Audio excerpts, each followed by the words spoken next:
Pernah nggak sih ngerasa ada cerita yang pengen banget keluar dari dalam diri tapi bingung mulainya gimana? Nah, di sini kita bakal bongkar bareng-bareng peta rahasia penulisan kreatif. Tujuannya, biar kamu bisa ngelepasin kisah unik yang ya cuma kamu yang bisa ceritain. Yuk kita mulai petualangannya. Coba deh kita renungin kutipan ini sebentar. Tulisan itu bukan sekedar kumpulan kata loh. Anggap aja tulisan itu jembatan waktu. Jembatan yang bisa ngehubungin kamu sama orang-orang di masa depan, sama persis kayak tulisan-tulisan dari zaman dulu yang sekarang bisa ngobrol sama kita. Setiap petualangan besar kan, selalu dimulai dengan pertanyaan kenapa? Kenapa ini penting? Nah, di bagian pertama ini, kita bakal cari tahu kenapanya tulisan kamu.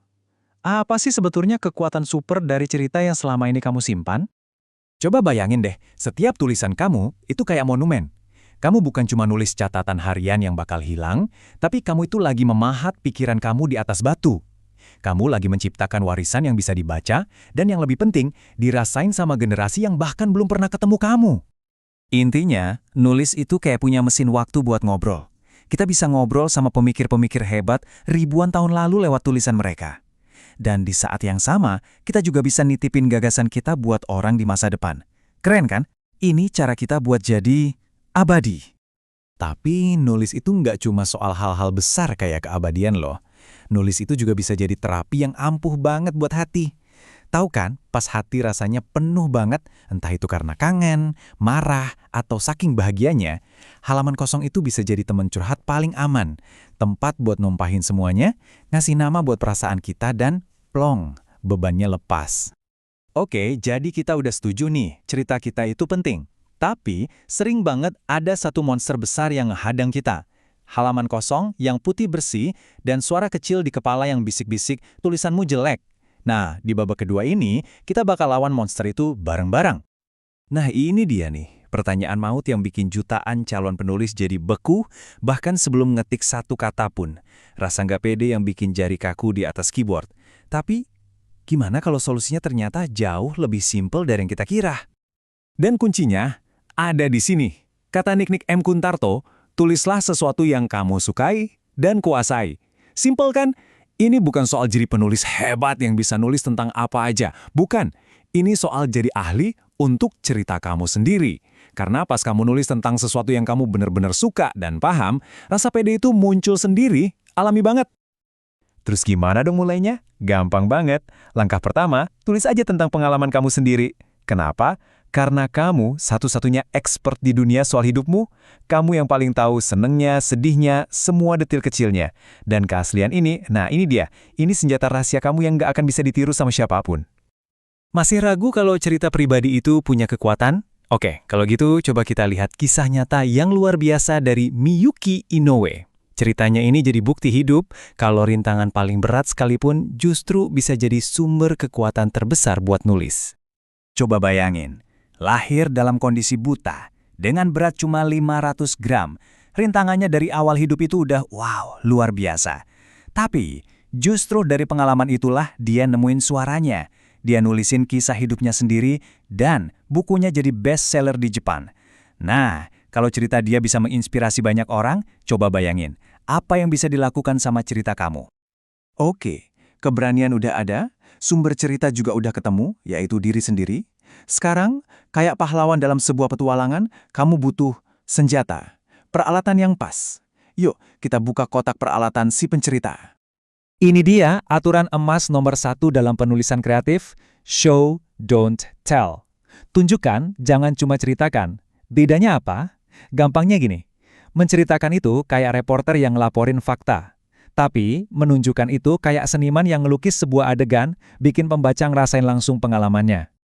Coba lihat bedanya. Di kiri, cuma dikasih tahu fakta. Aku sadar suamiku selingkuh. Oke, kita tahu.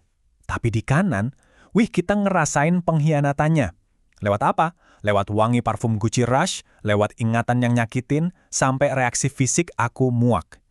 Pembaca itu nggak cuma jadi penonton, tapi ditarik masuk ke dalam adegan. Ikut ngerasain. Nah, itu dia kekuatannya. Senjata berikutnya, 5 panca indera kita. Ini kunci buat narik pembaca masuk ke dunia cerita kamu. Gimana caranya? Ajak mereka buat ngeliat apa yang kamu lihat, dengerin apa yang kamu dengar, bahkan nyium aroma yang sama. Bikin cerita kamu jadi nyata banget. Contoh yang satu ini, gila, keren banget. Ini kutipan dari cerita yang sudut pandangnya itu bola mata. Gelap, terang, gelap, terang. Cuma dari sensasi fisik itu aja, kita langsung tahu kita lagi di mana, tanpa perlu dijelasin. Ini baru namanya master dalam menggunakan detail sensorik. Dan sekarang, kita sampai di bagian terakhir petualangan kita. Keberanian udah dikumpulin, senjata udah di tangan. Terus tujuannya apa? Nah, ini dia tujuan akhir dari semua cerita, terhubung dengan pembaca. Ada satu kata kunci penting di sini, katarsis. Apaan tuh? Anggap aja ini hadiah paling berharga dari penulis buat pembacanya. Momen aha atau momen plong yang bikin pembaca ngerasain sesuatu yang dalam banget. Efek yang bikin cerita itu nempel terus di hati, bahkan lama setelah bukunya ditutup. Karena pada dasarnya, nulis itu adalah soal berbagi. Kamu itu lagi ngebagiin sepotong dirimu, sepotong pengalamanmu, sepotong imajinasimu. Tujuannya, biar bisa tercipta satu momen koneksi, satu pengalaman yang bisa kita rasain bareng-bareng sebagai manusia. Biar lebih kebayang, katarsis itu kayak gimana sih? Oke, ayo kita masuk ke dalam sebuah adegan cerita. Bayangin, ada seorang tokoh, dia orang berada, lagi di musola. Terus dia ngelihat seorang pengemis. Di dalam hatinya, muncul sedikit rasa sombong, ngejudge gitulah. Tapi kemudian, dia ngelihat si pengemis itu masukin beberapa koin recehnya ke kotak amal. Dan saat itu juga, jelep, tembok kesombongan di hati si tokoh ini runtuh seketika. Dia sadar, ya Allah, aku udah mandang rendah perempuan ini, padahal justru aku yang lebih rendah dari dia. Nah, momen pencerahan yang dialami si tokoh tadi, itu loncat keluar dari halaman buku dan masuk ke hati kita sebagai pembaca. Kita jadi ikut ngerasain perubahan itu. Itulah yang namanya katarsis. Momen di mana sebuah cerita nggak cuma selesai, tapi ninggalin jejak, ninggalin bekas di hati kita.